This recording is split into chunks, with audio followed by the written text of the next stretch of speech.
विदर्भाची पंढरी म्हणून ओळख असलेल्या बुलढाण्याच्या शेगावमधील श्री संत गजानन महाराज यांचा 147वा प्रकट दिन उत्साहात साजरा केला जातोय आणि या प्रकट दिन सोहळ्यासाठी राज्यभरातून शेकडो दिंड्या संतनगरी शेगावमध्ये दाखल झालेल्या आहेत। जवळपास 2 लाख भाविक हे संत गजानन महाराजांच्या चरणी लीन झालेत।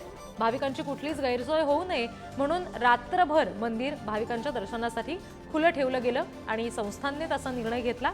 आज दुपारी 4 वाजता श्रींची पालखी अश्व रथ मेण्यासह नगर परिक्रमेसाठी निघणार आहे। भगव्या पताका, टाळ, मृदुंग, हरिनामाचा जप आणि गणगण गणात बोतेच्या जयघोषानं संपूर्ण संतनगरी दुमदुमून निघाली आहे। ही दृश्य सध्या आपण पाहतोय पुढारी न्यूजच्या माध्यमातून। तुम्ही सुद्धा सगळे प्रेक्षक अगदी घर बसल्या गजानन महाराजांचं हे दर्शन घेऊ शकताय। शेगावमधली ही सगळी दृश्य पाहू शकताय। आणखी तपशील आपण घेणार आहोत। थेट शेगाव नगरीमधून आमचे प्रतिनिधी संदीप वानखेडे आपल्याशी जोडले गेलेले आहेत, त्यांच्याशी आपण आता बोलणार आहोत। संदीप, काय नेमकं सध्या शेगाव नगरीमध्ये घडतंय? किती पालख्या दाखल झाल्यात आणि भाविकांमध्ये कसं वातावरण आहे? खरं तर सध्या आपण संत गजानन महाराज यांच्या मंदिरामध्ये आहे ना, आपण जर पाहतो अतिशय भक्तिमय वातावरण जे आहे या ठिकाणी पाहायला मिळतंय। राज्यातूनच नव्हे तर देशभरातून लाखो भाविक जे आहेत हे या ठिकाणी दाखल झालेले आहेत, गजानना चरणी लीन होत आहेत, नवीन गजाननाला आपण साकडे घालतायत। आणि आपण जर पाहिलं तर राज्यभरातील हजारो पायी भजनी दिंड्या ज्या आहेत ह्या या ठिकाणी येऊन दर्शन करतात आणि आपला परतीच्या मार्गाला लागतायत। संस्थांकडून त्याचा यथोचित सत्कार जो आहे तो केला जातोय, त्यांना भजनी साहित्याचं वाटप देखील केलं जातंय आणि सकाळपासूनच आज मोठ्या प्रमाणात भाविकांची रेलचेल जी आहे, मांदियाडी जी आहे ती या ठिकाणी आपल्याला पाहायला मिळते। राज्यातून नव्हे तर देशाच्या कानाकोपऱ्यातून भाविक जे आहेत मोठ्या संख्येने या ठिकाणी दाखल झाले आहेत। जवळजवळ 2 लाख भाविक आज या ठिकाणी दाखल झाल्याचा अंदाज जो आहे तो वर्तवला जातोय आणि भाविकांची कुठलीच गैरसोय होऊ नये यासाठी देखील संस्थांकडून काल रात्री आणि आज रात्री देखील मंदिर जे आहे हे दर्शनासाठी भाविकांच्या खुलं करण्यात येणार आहे।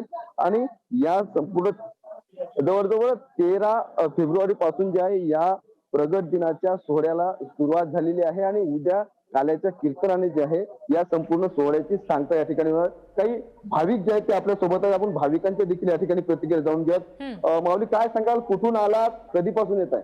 आम्ही नागपूरवरून इथं शेगावला आलेलो आहोत आणि आम्ही दरवर्षी 5 लोक हे नागपूरहून नेहमी येतो। नेहमी आम्ही इथे म्हणजे आम्ही कमीत कमी रात्री 12 वाजता इथे येऊन पोहोचतो। त्याच्यानंतर आंघोळ वगैरे केली तर दर्शनाच्या लाईनीत लागतो, तर आमच्या बरोबर 5:30 ते 6 वाजेपर्यंत आमचे दर्शन होते आणि ह्या परिसरातलं परिसर पाहून आणि मन म्हणजे आमचं प्रफुल्लित होते आणि खूप चांगलं। तुम्ही काय भावना व्यक्त कराल माऊली?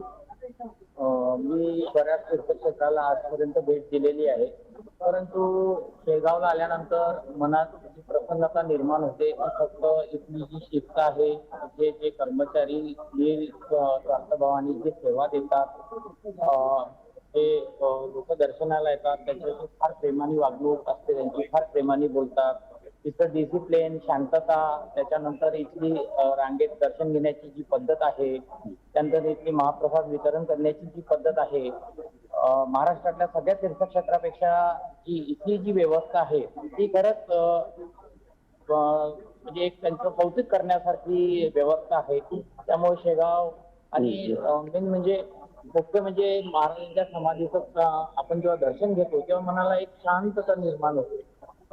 नक्कीच या ठिकाणी जर आपण पाहिलं तर अतिशय इतर तीर्थक्षेत्राच्या तुलनेत ज्या या ठिकाणी स्वच्छतेसाठी हे संस्थान जे आहे ते ओळखले जातात, तशाच पद्धतीच्या भावना ज्या आहेत मनाला शांती मिळते अशा पद्धतीच्या भावना या ठिकाणी भाविक व्यक्त करताना दिसतात आणि खऱ्या अर्थानं पूर्ण भक्तिमय वातावरण जे आहे आज पाहायला मिळते रिद्धी।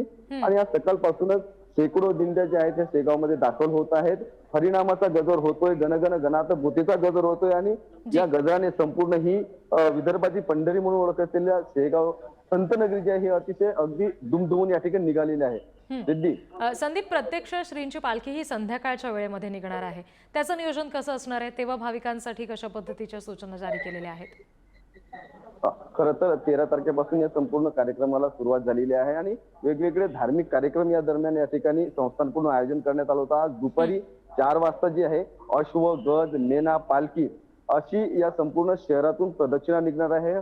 लाखो भाविक या संपूर्ण प्रदक्षिणेमध्ये जे आहे ते सहभागी होणार आहेत आणि उद्या सकाळी 10 वाजता काल्याच्या कीर्तनाने संपूर्ण या प्रगट दिन सोहळ्याचं जे आहे तो समारोप या ठिकाणी केला जाणार आहे आणि संपूर्ण देशातून येणारे भाविक जे आहेत हे लाखोच्या संख्येने असतात आणि त्यामुळे भाविकांना कुठलीही गैरसोय होऊ नये या अनुषंगाने संस्थांकडून योग्य त्या सर्व सुविधा ज्या आहेत त्या उपलब्ध करून देण्यात येतात. रात्री देखील या ठिकाणी मंदिर जे आहे दर्शनासाठी खुलं होतं आणि आज रात्रभर देखील भाविकांसाठी हे मंदिर जे आहे ते दर्शनासाठी खुलं असणार आहे. पोलिसांकडून देखील चोख बंदोबस्त या संपूर्ण मंदिर परिसरामध्ये जो तो आपल्याला पाहायला मिळतोय. रिद्धी जी अगदी संदीप, त्याच्यामुळे दिवसभरात शेगाव नगरीत काय काय घडतंय हे वेळोवेळी तुमच्याकडून जाणून घेऊ. तुर्तास धन्यवाद दिलेल्या सगळ्या तपशिलांसाठी.